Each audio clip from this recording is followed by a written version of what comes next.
부산진 믿음의 가족 여러분, 주님의 십자가의 은혜와 부활의 능력이 이 사순절 기간 저와 여러분에게 충만한 시간이 되기를 소망합니다. 오늘 말씀은 시편 52편입니다. 포악한 자여, 내가 어찌하여 악한 계획을 스스로 자랑하는가? 하나님의 인자하심은 항상 있도다. 내 혀가 심한 악을 꾀하여 날카로운 삭도같이 간사를 행하는도다. 내가 선보다 악을 사랑하며 의를 말함보다 거짓을 사랑하는도다. 간사한 혀여, 너는 남을 해치는 모든 말을 좋아하는도다. 그런즉 하나님이 영원히 너를 멸하시며 너를 붙잡아 내 장막에서 뽑아내며 살아있는 땅에서 내 뿌리를 빼시리로다. 의인이 보고 두려워하며 또 그를 비웃어 말하기를 이 사람은 하나님을 자기 힘으로 삼지 아니하고 오직 자기 재물의 풍부함을 의지하며 자기의 악으로 스스로 든든하게 하던 자라 하리로다. 그러나 나는 하나님의 집에 있는 푸른 감람나무 같으며 하나님의 인자하심을 영원히 의지하리로다. 주께서 이를 행하셨으므로 내가 영원히 주께 감사하고 주의 이름이 선하심으로 주의 성도 앞에서 내가 주의 이름을 사모하리이다. 아멘. 오늘 우리가 읽은 시편의 제목을 보게 되면 다윗의 마스길, 인도자를 따라 부르는 노래, 에돔인 도액이 사울에게 이르러 다윗이 아히멜렉의 집에 왔다고 그에게 말하는 때라고 이야기를 하고 있습니다. 이 시편은 사무엘상 21장과 22장을 배경으로 하는 시편입니다. 거기에 보면 다윗이 사울을 피해서 도망할 때 제사장 아히멜렉의 도움을 받게 되는데, 그런데 바로 그때 에돔 사람 도액이 이 사실을 사울에게 알리게 됩니다. 그리고 이로 인해서 아히멜렉을 비롯한 제사장 85명이 사울에게 죽임을 당하게 됩니다.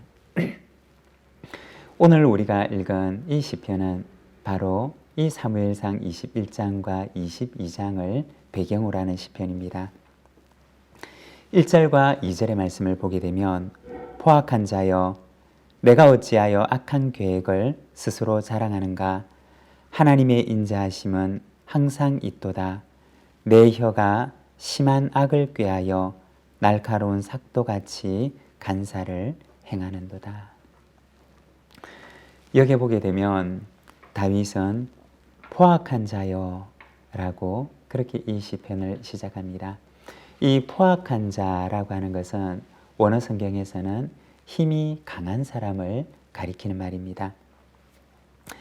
1절에 보면 악한 자의 계획, 강한 힘을 가지고 악한 계획을 가진 그 악한 자의 계획, 그러나 그럼에도 불구하고 하나님의 인자하심은 언제나 오늘 지금도 우리와 함께 하신다 라고 하는 고백입니다. 이 본문의 상황은 사울을 피해서 달아나는 다윗, 그리고 자기를 도왔던 아히멜렉을 밀고함으로 인해서 자기 때문에 85명의 제사장들이 사울이 보낸 사람들에 의해서 죽임을 당하게 되는 그러한 상황입니다. 바로 이러한 상황 가운데서 다윗은 두 가지를 바라보게 되는데, 바로 힘이 강한 사람의 악한 계획, 그리고 또 하나는 그럼에도 불구하고 자신을 향하여 거두지 아니하시는 하나님의 사랑의 손길입니다. 여러분, 우리가 다윗의 인생을 보게 되면 만일에 다윗이 하나님의 사랑의 손길을 볼 수 있는 눈이 없었다면 어떻게 되었을까? 라고 하는 생각을 해보게 됩니다. 아마도 그리하였더라면 다윗은 그의 인생 가운데 찾아왔던 그 절망적인 사건들, 그리고 그의 마음을 낙심케 했던 그 사건들에 매몰되어서 그는 스스로 자멸할 수밖에 없었을 것입니다.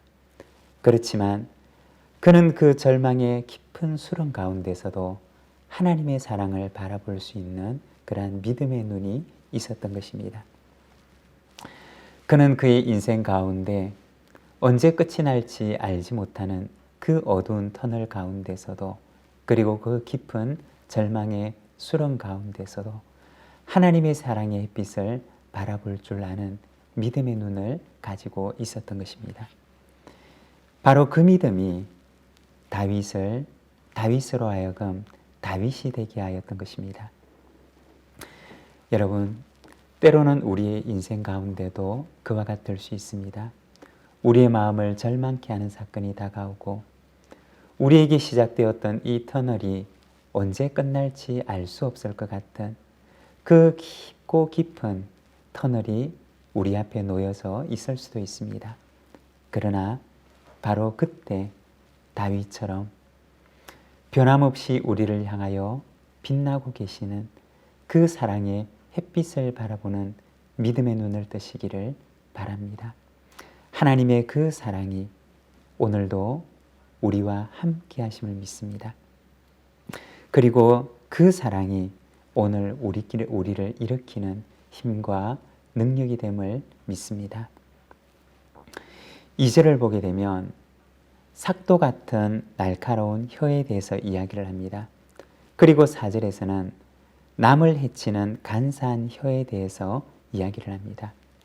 우리가 성경을 보게 되면 사람의 혀라고 하는 것이 얼마나 큰 권세를 가지고 있는가에 대해서 이야기를 하는데, 그 혀를 가지고 사람을 살릴 수도 있고, 그리고 동일한 혀를 가지고 사람을 죽일 수도 있는 힘을 가진 것이, 그것이 바로 혀의 권세라는 것입니다. 오늘 본문에서는 에돔 사람 도액이라고 하는 사람의 그 혀가 가져온 결과에 대해서 말하는데, 그 혀로 인해서 얼마나 많은 사람이 해를 입게 되었는가를 이야기합니다. 5절의 말씀입니다. 그런즉 하나님이 영원히 너를 멸하시며 너를 붙잡아 내 장막에서 뽑아내며 살아있는 땅에서 내 뿌리를 빼시리로다. 악한 자를 향한 하나님의 심판에 대해서 말을 하는데, 여기에 보면 너를 붙잡아서 내 장막에서 뽑아내며 살아있는 땅에서 내 뿌리를 빼시리로다 라고 이야기를 합니다. 원래 원어 성경에서는 우리 한글로 번역된 이 성경보다 훨씬 강력한 어조로 이야기를 하는데, 마치 잡초의 뿌리를 통째로 뽑아내는 것처럼 하나님께서 그를 그의 땅에서 뽑아내실 것을 말씀하는 것입니다. 우리가 다윗의 삶을 보게 되면 다윗의 그 삶 가운데 그의 위대한 점이 있는데, 그것은 바로 그는 언제나 심판을 하나님께 의탁하였다는 것입니다. 다윗의 시편을 보게 되면 때로는 다윗의 그 억누를 수 없는 감정이 너무나 솔직하게 표현된 그런 적이 있기도 합니다. 그렇지만 그럼에도 불구하고 그는 언제나 심판을 하나님께 맡깁니다. 우리가 잘 아는 것처럼 사울이 얼마나 다윗을 고통스럽게 했습니까? 그렇지만 다윗은 끝까지 사울을 향하여서 선을 베풉니다. 자신의 손으로 심판하고 자신의 손으로 원수를 갚는 것이 아니라 심판은 하나님께 의탁하고, 그는 언제나 사울을 향하여 선을 베푸는 것을 우리는 보게 됩니다. 다윗의 고백 속에는, 그의 신앙 가운데는 하나님께서 심판하신다, 그리고 하나님께서 살아계신다 라고 하는 고백이 있었습니다. 그리고 그 믿음과 그 고백이 다윗으로 하여금 선으로 악을 이길 수 있게 하는 능력이 되었던 것입니다. 여러분, 하나님께서는 모든 것을 보십니다. 그리고 하나님께서는 모든 것을 심판하십니다. 선한 것에 대해서는 선한 것으로 갚으시고, 그리고 악한 것에 대해서는 또 하나님께서 그렇게 갚으십니다. 여러분, 우리가 살아가는 우리의 인생 가운데 언제나 선으로 악을 이기는 우리의 삶이 되시기를 바랍니다. 우리 주님께서도 그 십자가를 지실 때 선으로 악을 이기는 삶을 살아가셨습니다. 사순절의 이 기간 우리도 주님을 본받아서 선으로 악을 이겨나가는 우리 모든 믿음의 가족들이 되시기를 바랍니다. 8절의 말씀입니다. 그러나 나는 하나님의 집에 있는 푸른 감람나무 같으며 하나님의 인자하심을 영원히 의지하리로다. 자신의 목숨을 해하려고 하는 그 악한 계획 앞에서 그는 고백하기를 나는 하나님의 집에 있는 푸른 감람나무와 같습니다. 라고 말을 합니다. 이 감람나무라고 하는 것은 우리가 잘 알고 있는 오늘날 올리브나무를 말하는 것입니다. 여러분, 올리브나무의 수명이 얼마나 되는지 아십니까? 이 나무는 수명이 굉장히 긴 나무로 잘 알려져 있는데 수명이 긴 것은 1000년을 넘게 산다고 합니다. 1000년을 넘게 푸르게 생존하는 나무가 바로 이 올리브나무라는 것입니다.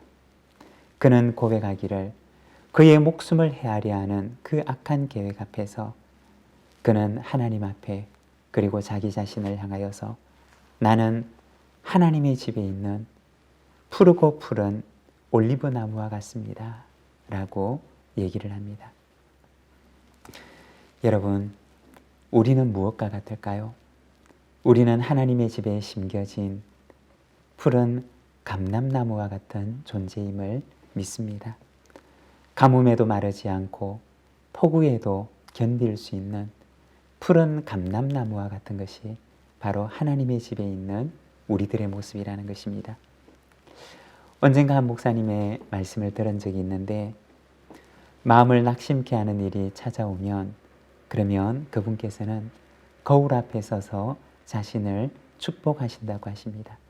아침에 일어나서 자신의 거울에 비친 자신의 모습을 바라보면서 자신을 축복하며 하루를 시작하신다는 이야기를 들은 적이 있습니다. 왜냐하면 우리 모든 인간은 격려와 그리고 축복이 필요한 존재이기 때문입니다. 그리고 또한 하나님께서는 우리를 축복하기를 원하시기 때문입니다.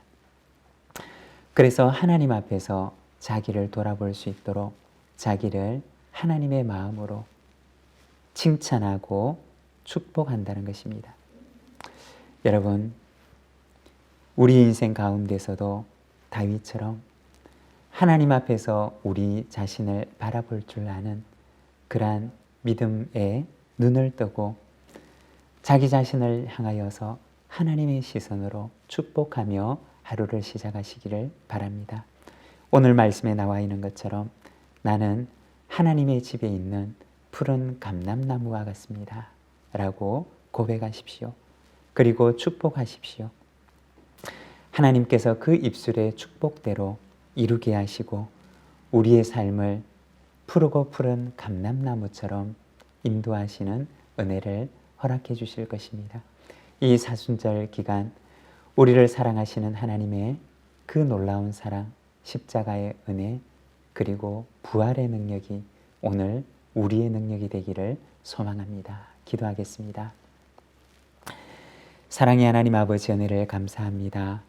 참으로 보잘것없는 우리를 주님께서 너무나 사랑하시고 사랑의 눈으로 바라보시며 우리를 푸른 감람나무와 같은 존재로 삼으심을 감사합니다.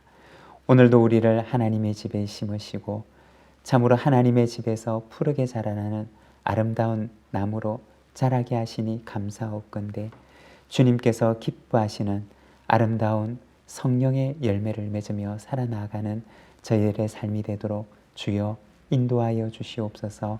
이 하루를 주께 의탁합니다. 하나님 붙들어 주시고 우리의 손과 발을 힘있게 하셔서 하나님께서 허락하시는 참으로 그 힘을 가지고 이 하루를 넉넉히 주와 함께 승리하는 삶을 살아가게 하옵소서.